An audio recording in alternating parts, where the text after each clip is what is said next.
हमारे चैनल को सब्सक्राइब करना न भूलें। यहाँ हजारों कहानियां हैं आपके लिए। 79। शिवानी अपने साथ सक्षम को लेकर आश्रम के बाहर आए, एक ऐसी जगह पर जहां पर उन दोनों के अलावा कोई भी न हो, क्योंकि वो उसे वीरेश से जुड़ी हुई बात बताना चाहती है जो अब तक उसने किसी को नहीं बताया और सिर्फ उसे ही इस बारे में पता है। वह उसे आश्रम से थोड़ी दूर पर लेकर आई तो सक्षम ने उसे रोकते हुए कहा, क्या हुआ, बताओ कि कहाँ लेकर जा रही हो, क्योंकि तुम्हें पता है गुरुजी ने हम सबको कहीं भी दूर जाने आने से मना किया है। सक्षम की बात सुनकर शिवानी ने भी उसका हाथ छोड़ दिया और बहुत ही ज्यादा परेशान होते हुए उसने एक गहरी सांस छोड़ी। वह इस वक्त बहुत ज्यादा ही परेशान और उलझन में लग रही है। ये बात सक्षम ने नोटिस कर ली, लेकिन वो शिवानी के बोलने का इंतजार कर रहा है। तभी शिवानी ने उसकी बात का जवाब देते हुए कहा, हाँ मुझे पता है और मैं भी कभी गुरुजी के आदेश के विरुद्ध नहीं जाती है, बात तुम भी जानते हो। लेकिन अभी अभी मैंने एक गलती की है। पता नहीं ये गलती छोटी है या फिर बड़ी, लेकिन शायद मुझे ये बात गुरुजी से नहीं छुपानी चाहिए थी। लेकिन उससे पहले मैं तुम्हें ये बात बताना चाहती हूँ, क्योंकि तुम मेरे इतने अच्छे दोस्त हो, तुम जरूर मुझे सही सलाह दोगे सक्षम। बात को गोल घूमते हुए शिवानी ने ये सब कुछ कहा तो सक्षम पहले से भी ज्यादा परेशान होकर उसकी तरफ देखने लगा और उसने कहा, हाँ बिल्कुल, मैं तुम्हें सही सलाह दूंगा, इसलिए इतना मत सोचो, जो भी बात है वो मुझे बता दो और मैं जानता हूँ तुमने जानबूझकर ऐसा कुछ भी नहीं किया होगा। सक्षम की ये बात सुनकर शिवानी को थोड़ा अच्छा लगा और वो बोली, मुझे पता है वीरेश कहाँ गया है। एकदम से ही शिवानी ने ये बात बोली तो सक्षम एकदम ही चौंक गया और उसने चौंकते हुए कहा, क्या क्या बोल रही हो तुम? अगर तुम्हें पता है तो फिर जब गुरुजी सबसे पूछ रहे थे तब तुमने क्यों नहीं बताया? हम सब उसके लिए इतना परेशान हैं और तुम हो कि तुम्हें पता है फिर भी ऐसे चुपचाप बैठी थी वहां पर। शिवानी को भी उसकी तरफ से कुछ ऐसी ही प्रतिक्रिया की उम्मीद थी, इसलिए वो ज्यादा मायूस नहीं हुए और अपने आंखें बंद करके उसने दोबारा से खोली और सक्षम की तरफ देखते हुए बोली, मुझे पता था कि तुम इसी तरह का बर्ताव करोगे, इसीलिए मैं तुम्हें यहाँ पर अलग लेकर आई हूँ और मुझे पता है, लेकिन मैं उन्हें नहीं बता सकती क्योंकि वीरेश ने ही मना किया है। यहाँ से जाने से पहले उसने मुझसे कहा था कि ये बात मुझे सिर्फ अपने तक ही रखनी होगी, लेकिन मैंने उसका वादा तोड़ दिया। तुम्हें ये बात बताकर अब तुम ही बताओ, क्या सबको ये बात बताकर मुझे अपना वादा तोड़ देना चाहिए था पहले ही? शिवानी को इस तरह से दुविधा में देखकर सक्षम भी थोड़ा सोच में पड़ गया, लेकिन उसे अभी भी पूरी बात नहीं पता है तो उसने शिवानी से पूछा, लेकिन ऐसे इस तरह से वीरेश ने मना क्यों किया तुम्हें कुछ भी बताने के लिए, और वो कहाँ गया है? अब तुमने अगर मुझे इतना बता दिया है तो तुम मुझ पर भरोसा करके मुझे पूरी बात भी बता सकती हो, बताओ वो कहाँ गया है? शिवानी पर थोड़ा जोर देते हुए सक्षम ने उसे ये बात पूछी तो शिवानी ने सोचा कि अब अगर उसने इतना बता दिया है तो बाकी भी बताने से पहले शायद उसे नहीं सोचना चाहिए, तो सक्षम पर तो वो भरोसा कर ही सकती हैं। ये सोचकर उसने सक्षम को वीरेश के राजकुमारी चंद्रिका के साथ वहां से जाने वाली बात बता दी और ये भी बता दिया कि वो तीनों एक साथ मिलकर वसुंधरा को ढूंढने के लिए गए हैं। ये बात सुनते ही सक्षम के चेहरे पर एकदम ही हवाइयां उड़ने लगी और उसे इस बात की बिल्कुल भी उम्मीद नहीं थी कि उन लोगों को भी न बताएं वीरेश ऐसा कोई कदम भी उठा सकता है। और ऊपर से शिवानी को इस बारे में पता था, लेकिन फिर भी उसने गुरुजी को नहीं बताया। तो ये सब कुछ सोचकर अब सक्षम का दिमाग खराब हो रहा था और उसने शिवानी से कहा, ऐसा कैसे कर सकते हो तुम दोनों मिलकर? तुमने एक बार भी बाकी सबके बारे में नहीं सोचा। वो सीधा विक्रांत का सामना करने के लिए चला गया और ऐसे में उसे बात का बदला लेने के लिए विक्रांत ने अगर हमारे आश्रम पर हमला कर दिया तो? मुझे ये सब कुछ नहीं पता था। वो दोनों ही वीरेश की मदद मांगने के लिए यहाँ पर आए थे और मैंने पहले ही उन लोगों को देख लिया था, तो उन्होंने बस इतना कहा कि उन्हें वीरेश से कुछ मदद चाहिए और 1 मिनट के लिए उसे बाहर भेज दे, तो वीरेश को मैंने बस बाहर भेजा था। इसके आगे मुझे नहीं पता था कि बोलो क्या करने वाले हैं या कहाँ जाएंगे। सच में सक्षम, मुझ पर विश्वास करो। मुझे विश्वास है तुम पर, लेकिन बाकी सबको कैसे विश्वास दिलाओगे और कैसे समझाओगी आश्रम में सबको? क्योंकि झूठ बोलना और बिना बताए कहीं भी जाना सब आश्रम के नियमों के विरुद्ध हैं और तुम दोनों ने ही ये 2 नियम तोड़े हैं। नहीं, वहां आश्रम में तुम किसी को मत बताना। हो सकता है वीरेश 1-2 दिन में वापस आ जाए और तब तक बस ये बात अपने तक रखना। शिवानी ने तुरंत ही सक्षम को मना करते हुए कहा तो उसकी बात पर सक्षम थोड़ा सोच में पड़ गया और वो तय नहीं कर पाया कि आखिर उसे क्या करना चाहिए। दूसरी तरफ राजमहल में रानी कादम्बरी की हालत एकदम खराब होती जा रही है और उन्हें अपने दोनों बच्चों को वहां महल न देखकर बहुत ही दुख हो रहा था। वो लगातार रोती जा रही थी, लेकिन फिर भी चंद्रिका और समर के मिलने का कोई भी असर नजर नहीं आ रहा। राजा ने अपनी सेना के सिपाही और लोग पूरे जंगल में, पहाड़ों पर और पूरे राज्य में हर तरफ सिर्फ और सिर्फ राजकुमार और राजकुमारी को ढूंढने के लिए। राजा एकदम बिस्तर लग गई हैं, जो अब तक देखने में 2 बच्चों की मां भी नहीं लगती थी। इतनी ज्यादा खूबसूरत और जवान वह अब 2 ही दिनों में अपनी उम्र से बहुत ही ज्यादा बड़ी लगने लगी हैं। और उनकी आंखों के नीचे काले घेरे आ गए, पूरा चेहरा पीला पड़ चुका है, चेहरे से मुस्कुराहट एकदम गायब हो गई है। हाँ, उन्होंने जेवर और कपड़े अभी भी रानियां वाले ही पहने हुए हैं, जो कि उनकी सेविकाओं ने उन्हें पहनाए हैं, क्योंकि रानी का कुछ भी साज श्रृंगार करने का मन नहीं करता। उन्हें लगातार बस अपने बच्चों की चिंता ही सताती रहती है। सुबह से शाम हो गई है, लेकिन रानी ने अब तक कुछ भी नहीं खाया, यहाँ तक कि दवाई भी। तो उनकी सेविका सुरभि उनके सिरहाने के पास आकर बैठी हुई बोली, महारानी, कुछ तो खा लीजिए, इसके बाद आपको दवाइयाँ भी खानी हैं, और अगर आप स्वस्थ नहीं रहेंगे तो फिर चंद्रिका और समर के वापस आने पर उन्हें डांट कैसे लगाएंगी? आखिर उन्हें ऐसा नहीं करना चाहिए ना, ये उन्हें कौन समझाएगा? उन्हें कोई भी फिक्र नहीं है मेरी, तो फिर मैं भी अपनी फिक्र क्यों करूं? मेरे दोनों बच्चे मेरे बारे में सोचे बिना ही इस तरह चुपचाप महल से बाहर निकल गए। उन्होंने एक बार भी अपनी माँ के बारे में नहीं सोचा। मुझे कुछ भी नहीं खाना है सुरभि, तुम जाओ यहाँ से और मुझे अकेला छोड़ दो। रानी कादम्बरी ने ही दूसरी तरफ मुंह फेरते हुए कहा। तो उनकी ऐसी बातें सुनकर सुरभि ने बहुत ही मायूसी से एक गहरी ठंडी सांस छोड़ी। राजा को भी इस बारे में पता है, वो भी कोशिश करके देख चुके हैं,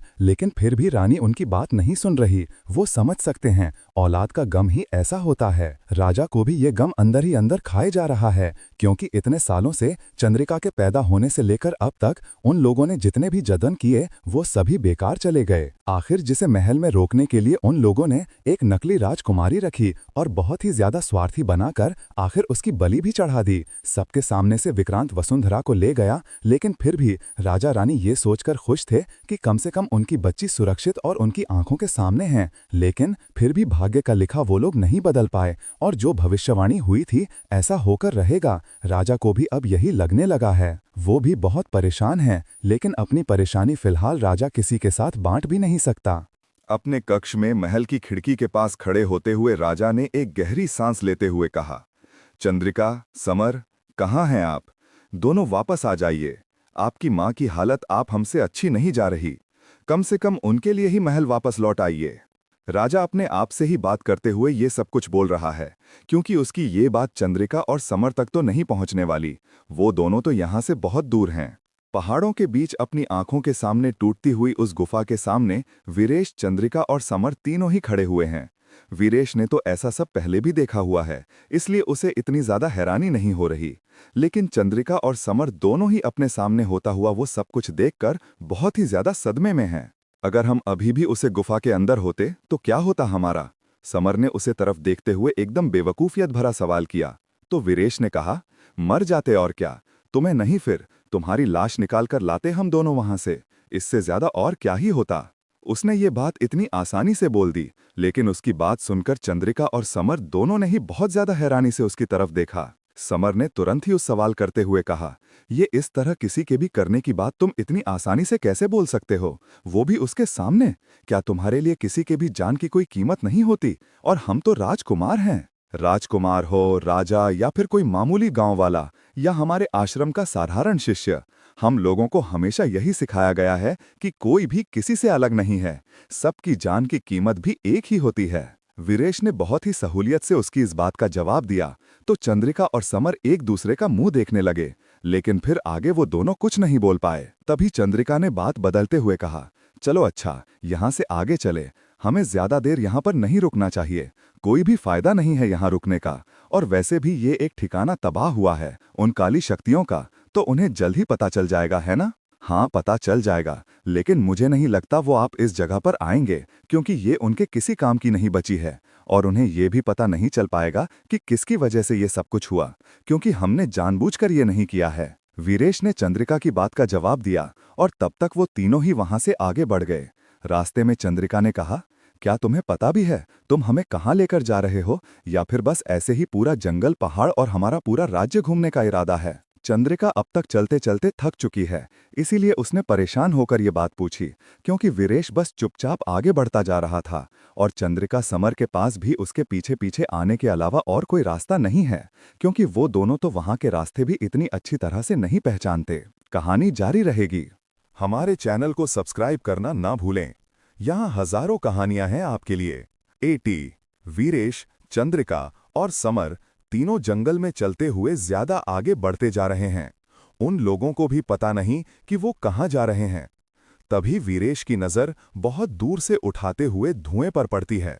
समर और चंद्रिका की नजर उस तरफ नहीं जाती, लेकिन वीरेश को इस तरह से जंगल के बीच वो आग लगी होना बहुत ही अजीब लगता है, क्योंकि जंगल में जल्दी कभी भी आग नहीं लगती, और अगर लगती भी है तो वो जंगल के बीच सूखे पेड़ के पत्तों में।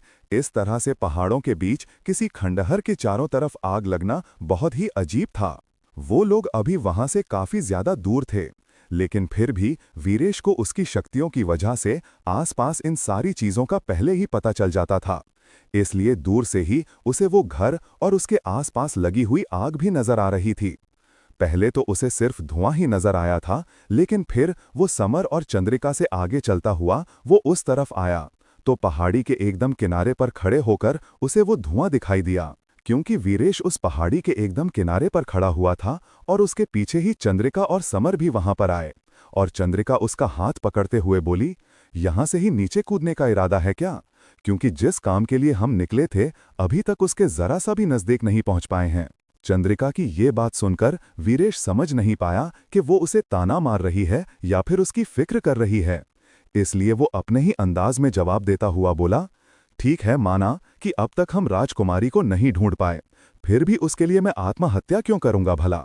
मेरे गुरुजी ने कभी भी मुझे इस तरह से हार मानना नहीं सिखाया है, और मौत के आगे तो हम कभी खुद से घुटने नहीं टेकते। हमें शूरवीरों की तरह लड़ते हुए मृत्यु प्राप्त होती है। वीरेश ने बहुत ही ज्यादा जोश में आते हुए चंद्रिका की बात का जवाब दिया, जबकि चंद्रिका ऐसा कुछ भी सुनने के मूड में बिल्कुल नहीं थी। उसकी बातें सुनकर चंद्रिका एकदम ही चिढ़ती हुई सी बोली, पता नहीं क्या बोलते रहते हो तुम, और जरा जरा देर में तुम्हारी ये बकवास शुरू हो जाती है। तुम्हें ये समझ नहीं आता कि हमें इन बातों में जरा भी दिलचस्पी नहीं है, और अगर तुम हमारी मदद नहीं कर सकती, तुम्हें खुद भी पता नहीं है कि वसुंधरा कहाँ पर मिलेगी, तो फिर तुम आई ही क्यों हमारे साथ? बोल तो ऐसे रही हो जैसे कि अगर मैं तुम्हारे साथ ना आता तो तुम बस कुछ ही घंटे में वसुंधरा को ढूंढ लेती और उसे वापस लेकर महल भी चली जाती। वीरेश ने तुरंत ही उसकी बात का जवाब देते हुए कहा।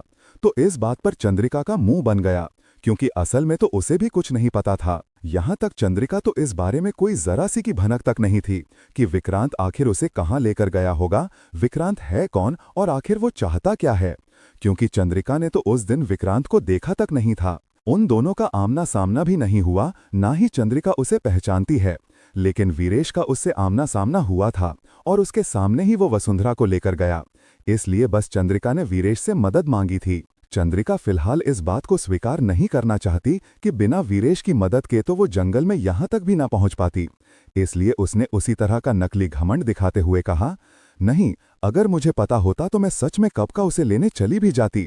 फिर वो विक्रांत की कैद में हो या फिर कोई भी, हमें फर्क नहीं पड़ता, हम किसी से भी नहीं डरते, और अगर हमें अपनी जान भी देनी पड़े वसुंधरा को बचाने के लिए, फिर भी हम एक पल के लिए नहीं सोचेंगे। अभी कुछ दिनों पहले ही राजकुमारी बनी हो तुम, लेकिन तेवर तुम्हारे तो राजकुमारी वसुंधरा से भी ज्यादा हैं।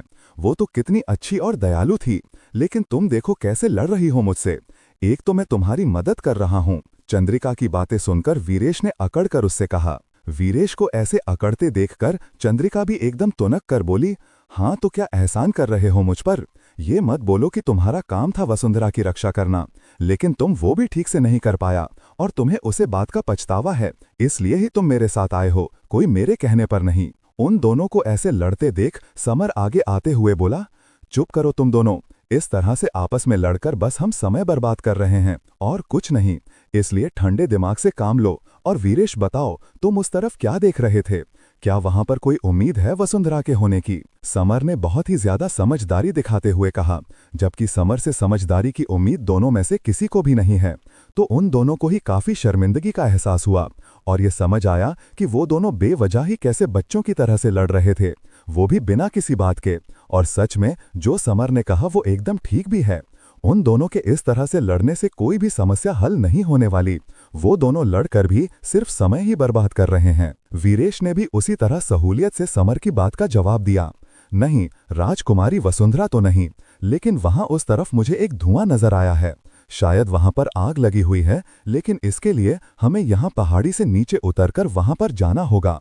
क्योंकि मुझे ऐसा लग रहा है ये काम जरूर किसी नकारात्मक शक्ति का है। समर ने वीरेश की बात का जवाब देते हुए कहा, लेकिन हम वहां तक कैसे जाएंगे? ये पहाड़ी तो बहुत ऊंची है और अगर दूसरी तरफ से घूमकर जाएंगे तो बहुत वक्त लग जाएगा। वीरेश की बात सुनकर चंद्रिका थोड़ा सा आगे आई और नीचे झांककर वहां पहाड़ी से नीचे खाई की गहराई और फिर सामने वो पहाड़ी की तरफ देखने की कोशिश करने लगी, जहां से वीरेश को धुआं उठता हुआ नजर आ रहा। लेकिन काफी गौर से देखने के बाद भी चंद्रिका को वहां पर कुछ नजर नहीं आया, तो वो अपनी जगह से थोड़ा सा और आगे बढ़ी। वीरेश और समर आपस में बात कर रहे हैं। चंद्रिका ने अब तक कुछ नहीं बोला, लेकिन वो वहां से उतरने का रास्ता देख रही है। वो पहाड़ी ऊंची है, लेकिन बहुत ज्यादा ऊंची भी नहीं है, और चंद्रिका को लगा कि अगर वो सब कूदकर वहां से नीचे उतरे तो क्या होगा, और इसके अलावा भी जो पत्थर वहां पर हैं, क्या उनके सहारे वो तीनों नीचे जा सकते हैं? यही देखने के लिए वो पहाड़ी के एकदम किनारे पर खड़ी होकर नीचे झांक रही थी। तभी वीरेश की नजर उस पर पड़ी और अपनी जगह से ही उसने चिल्लाया, क्या कर रही हो? तुम मुझे बोल रही थी, लेकिन आप क्या खुद कूदने जा रही हो? वीरेश ने जैसे ही चिल्लाकर ये कहा, समर का ध्यान भी उसकी तरफ हुआ और समर कुछ बोल पाता इससे पहले ही वीरेश की आवाज सुनकर चंद्रिका पीछे मुड़ी और वो कुछ बोलने ही वाली थी कि तभी उसका पैर एकदम किनारे पर पड़ा और वहां पर जो पत्थर था वो पीछे की तरफ सरक कर टूट गया और एकदम ही चंद्रिका पूरी तरह से लड़खड़ा गई। वो पहले ही एकदम किनारे पर खड़ी हुई थी, इसलिए वो बिल्कुल भी संभल नहीं पाई। चंद्रिका के मुंह से एक तेज चीख निकली और उसने अपने हाथ पैर आगे की तरफ करने की कोशिश की, लेकिन आखिरकार पहाड़ी के किनारे से नीचे की तरफ गिर गई। वीरेश एकदम बिजली की तेजी से भागता हुआ उसकी तरफ आया और किनारे आकर वो एकदम ही पूरा लटक गया। उसने अपना आधा धड़ नीचे गिरा दिया और अपना हाथ नीचे किया चंद्रिका को पकड़ने के लिए, और वीरेश को वहां पर देखकर नीचे गिरती हुई चंद्रिका ने भी अपना हाथ ऊपर बढ़ाया, लेकिन उन दोनों के हाथ बस आपस में टकराए। लेकिन ना तो वीरेश और ना ही चंद्रिका एक दूसरे का हाथ पकड़ पाए और चंद्रिका उनके आंखों के सामने ही वहां से नीचे गिर गई। चंद्रिका, नहीं! समर वहां पर आते हुए एकदम ही तेज आवाज में सीखा, जबकि वीरेश सदमे से अपनी जगह पर एकदम ही जड़ हो चुका था। लेकिन समर की आवाज कान में पड़ते ही उसके होश जैसे वापस आए और उसने नीचे की तरफ देखा और तुरंत ही अपनी शक्तियों का उपयोग करते हुए उसने नीचे गिरती हुई चंद्रिका की तरफ देखने की कोशिश की, लेकिन वो उसे नजर नहीं आई।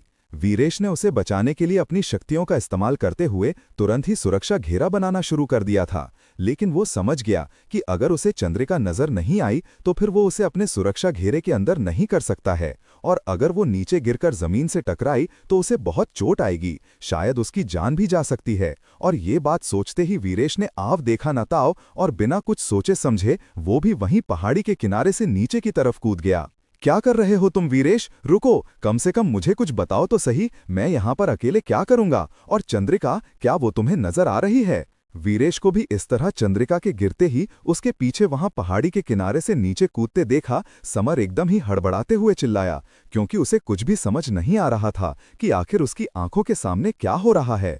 अभी वो तीनों ही वहां पर खड़े हुए थे और कुछ देर पहले तक तो आपस में बात भी कर रहे थे, लेकिन फिर अचानक से ये हादसा, और क्या सच में ये सब एक हादसा था? ये सारी बातें समर के दिमाग में चलने लगी, लेकिन वीरेश ने उसकी बात का कोई भी जवाब नहीं दिया और कुछ ही देर में वो भी समर की आंखों से ओझल हो गया।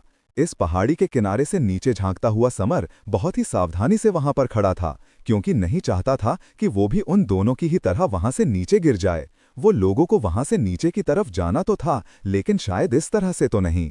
वीरेश, चंद्रिका, कहाँ हो तुम दोनों? क्या तुम्हें मेरी आवाज सुनाई दे रही है? हे भगवान, वो दोनों ठीक हों, नहीं तो महल वापस जाकर मैं माँ और पिताजी को क्या मुंह दिखाऊंगा। जीवन में पहली बार आज समर को अपनी जान से ज्यादा किसी और की जान की फिक्र हो रही है, और पहले ही वसुंधरा खतरे में थी और उसे ही ढूंढने के लिए वो लोग निकले थे, लेकिन अभी तो चंद्रिका की ही जान पर बनाई, और वो ठीक होगी भी या नहीं ये बात सोचकर समर बहुत ही घबराया हुआ है। लेकिन वो खुद को बहुत ही बेबस, लाचार महसूस कर रहा है, क्योंकि वो कुछ भी नहीं कर पा रहा। दूसरी तरफ वसुंधरा जमीन पर बेहोश पड़ी है और विक्रांत उसके सिर के पास ही खड़ा हुआ है। विक्रांत के पैर और वसुंधरा का सिर एक साथ ही नजर आ रहा है, और फिर वहां पर ही खड़ा हुआ विक्रांत नजर आता है। क्योंकि वसुंधरा काफी देर से उसे कुछ ना कुछ बोल रही थी, तो इससे परेशान होकर विक्रांत ने खुद ही अपनी शक्तियों से आखिर उसे बेहोश कर दिया है, क्योंकि वो उसकी बात का कोई भी जवाब उसे देना नहीं चाहता।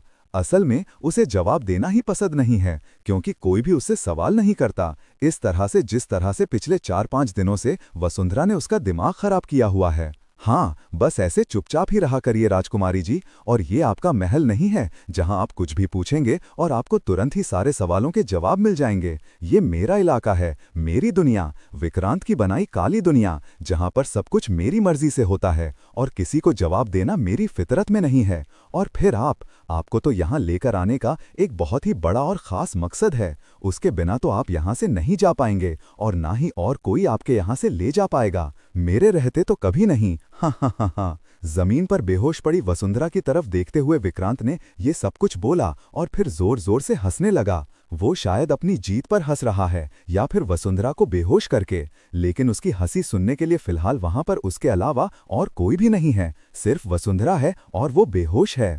सोचिए क्या विक्रांत को पता चलेगा वसुंधरा और चंद्रिका का सच, और क्या समय रहते कोई पहुंच पाएगा वसुंधरा और विक्रांत तक? और उस पहाड़ी के किनारे से गिरने के बाद क्या हुआ चंद्रिका का? क्या वीरेश उसे बचा पाएगा या फिर खुद भी किसी मुसीबत में फंस जाएगा? आगे जानने के लिए